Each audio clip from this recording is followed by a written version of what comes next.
Godina Harargee lixaa aanaa Ciroo keessatti humnoonni mootummaa tarkaanfii haloo ba'iinsaa gaggeessaa jiraachuu jiraattonni himatan. Namni naannichaa Oromiyaa 11 fi yaada kenne akka jirutti guyyaa kaleessaa Harargee lixaa aanaa Ciroo Araddaa Sheek Adam keessatti lola waraanni bilisummaa Oromoo fi mootummaa Abiyyi Ahmad waliin taasisaniin booddee hidhattoonni mootummaa uummata nagaa hidhaa fi reebichaan adabaa jiraachuu ibsanii jiru. Gutuun gabaasa kana akka ta'utti isiniif dhiyaata. Godina Harargee lixaa aanaa Ciroo keessatti humnoonni mootummaa tarkaanfii haloo ba'iinsaa gaggeessaa jiraachuu jiraattonni himatan. Namni naannichaa Oromiyaa 11 fi yaada kenne akka jirutti guyyaa kaleessaa Harargee lixaa aanaa Ciroo Araddaa Sheek Adam keessatti lola waraana bilisummaa Oromoo fi mootummaa Abiyyi Ahmad waliin taasisaniin booddee hidhattoonni mootummaa uummata nagaa hidhaa fi reebichaan adabaa jiraachuu ibsan.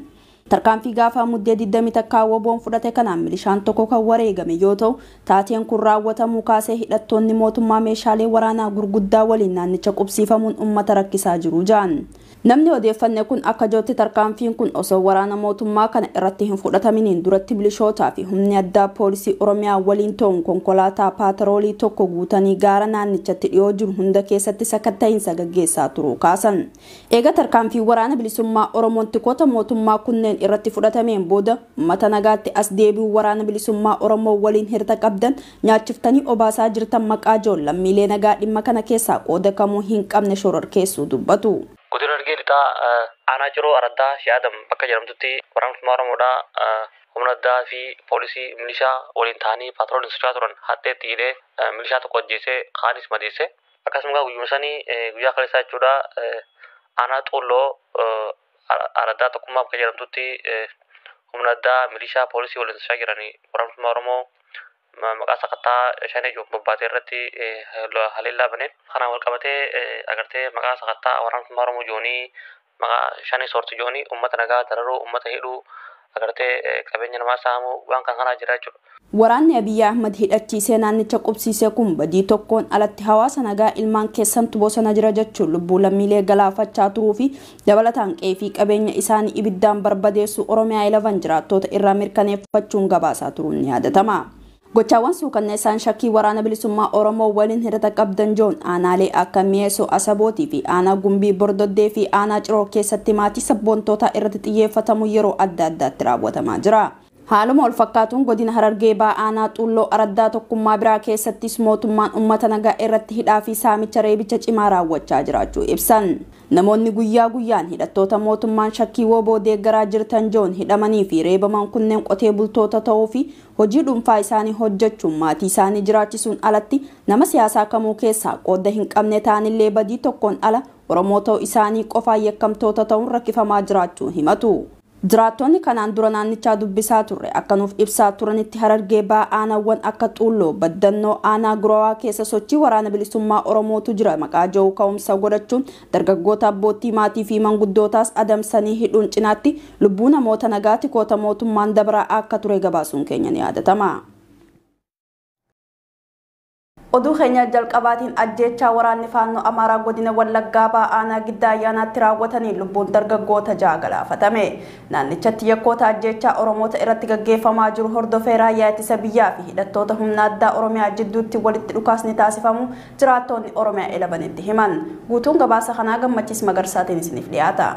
Ajjecha waraanni faannoo Amaaraa godina Wallaggaa bahaa aanaa Giddaa Ayyaanaatti raawwataniin lubbuun dargaggoota 6 galaafatamuu jiraattonni bakkichaa dubbifnee Oromiyaa 11tti himan.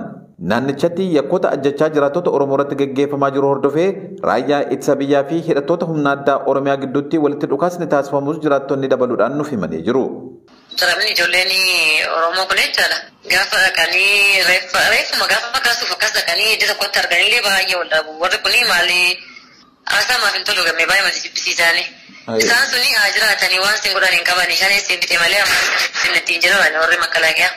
Warri kun immoo dhugaa dubbiitu ilaalaa jirru utuu ijaan argaa jirtu akkamitti akkas nuun jettu nusti boo'een duras na isin duutuu kan jedhu ijoolleen onneedhaan walitti aartoftee baay'ee tol'aanii nu gargutteetti. Maaliif ta'a waan kun tokko lammaffaa immoo jarri meeshaa qabatanii akkamitti nu keessa deemu amaaronni kun jechaadha.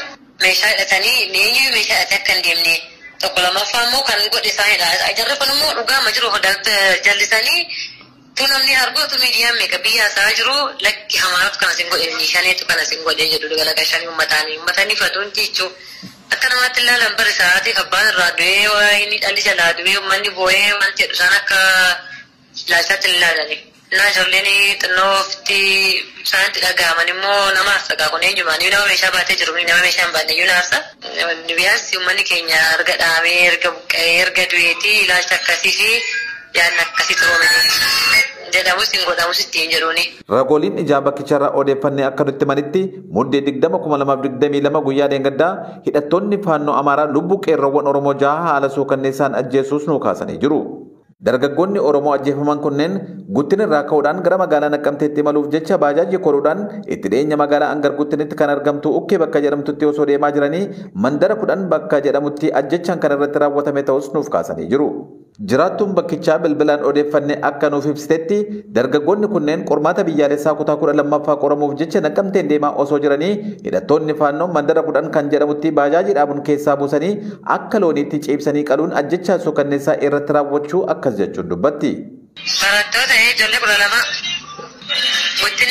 magaalaa Guttinii baate xiqqoo akkuma deemteen abbaa Muusaa jedhu mandara siree jedhamti magaalaa lama qabdi bakkittiin. Baajaajii keessaa ijoollee akkas godhanii bakka hin jiru humnaa waan jiranii fi namni isaan gaafatu hin jiru. Bakkisaadha baay'ee turan deemu. Ijoollee Oromoo warra 12 qoraman Naqqamtee keenyaa nama makiinaa mootummaa erguutti dhalee bisaanii ba'anii beekta baajaajiidhaan jarjaranii. Magaalaa Guttinirraa ijoollee Guttin jiran. Gazaa gaafsaan fadhachi gara achitti buusanii abbaa baajaajii bichaa galee ni deebi'ee akka jarumadha amaar'anillee. Gazaa achitti buusanii kalanii deebi'ee deemee bisaa ijoollee namni akkii kaasee jiru ni barbaadee hin jiru baay'ee maraatti bara wantichi. Barattoota 12 qoramuuf magaalaatti ba'anii haala mijeeffatan akka sanaatti dhanii ba'an ijoollee sun. Jee warra kun immoo warra badan kakaatti eeganii faannoo dhaqa. Baajaaji keessaa buusanii. Hidhattoonni faannoo Amaaraa ajjecha gara jabeenyaa kana wayita raawwatan konkolaachisaa baajaajichaa sabaan Amaara ta'e qabeenya isaa waliin akka mana ofiitti deebi'u erga taasisanii booda barattoota Oromoo 6 irratti ajjecha gara jabeenyaa raawwachuun irbaata bineensaa taasisanii jiru. Tibba darbee ajjecha waliigalaa hidhattoota faannoo Amaaraatiin Oromoota irratti gaggeeffame hordofee waraanni raayyaa ittisa biyyaa federaalaa fi humni addaa Oromiyaa magaalaa Angar Guttinii fi Ukkee qubatanii jiraachuu kan himtu jiraattuun odeeffanne kun ammas taanaan hidhattoonni bakkoota hedduu dhuunfatanii keessa socho'aa waan jiraniif duguggaan sanyii Oromoo irraa kan hin dhaabatiin jiru ta'us dubbattee jirti. Dabaluudhaan raayyaa ittisa biyyaa naannichatti bobbaafamanii jiran keessaa kanneen sabaan Amaara ta'an hidhattoota faannoof tumsa guddaa gochaa kan jiran ta'us eertee jirti. Sababa kanaan raayyaa ittisa biyyaaf waraana humna addaa Oromiyaa gidduutti adda addummaan uumamuu isaatiin gareewwan lamaan walitti dhukaasanii miidhaa walirraan gahaa kan jiran ta'us odeeffannee jirra. Walwaraansa gareewwan hidhattoota mootummaa lameen gidduutti uumame kanaaf raayyaan ittisa biyyaa sabaan Amaaratti heddummaatan ajjecha naannichatti raawwateef waraana bilisummaa Oromootti yoo quba qaban hidhattoonni humna addaa Oromiyaa garuu yakka waraanni faannoo ifatti raawwate waraana bilisummaa Oromoo sababa ta'uu hin qabu jechuun gareewwan lamaan gidduutti okkora uumee jiraachuu jiraattonni himu. Godina Gujii lixaa aanaa Malkaa Sooddaatti hongeen hammaachuun lubbuu namaa horii fi lubbuu qabeeyyii biroo irratti miidhaa cimaa geessisaa jiraachuu waajjirri qunnamtii aanaa Malkaa Sooddaa beeksise. Waajjirichi ibsa muddee 21 bara 2022 baaseen sababa hongeen hammaateef beeyladoonni hedduun dhumu namni beela'uu fi manneen barnootaatis cufamuu kaasee jira. Guutuun gabaasa kanaa Qumbii Gidaabootiin isiniif dhiyaata. Godina Gujii lixaa aanaa Malkaa Sooddaatti hongeen hammaachuun lubbuu namaa horii fi lubbuu qabeenya biroo irratti miidhaa cimaa geessaa jiraachuu waajjirri qunnamtii aanaa Malkaa Sooddaa beeksisee jira. Waajjirichi ibsa muddee 21/2022 baaseen sababa hongeen hammaateef beelladoonni hedduun dhumuu namni beela'uu fi manneen barnootaas cufamuu kaasee jira. Akka ibsa kanaatti sababa hongeen dheerate kanaaf loon 450 re'een 8 gaalli 13 kan du'an yoo ta'u loon 1253 jiguudhaan haala hammaataa keessa jiraachuu ibsee jira. Kana malees barattoonni 1306 sababa hongeen hammaateef barnoota isaanii addaan kutanii jirus jedhee jira.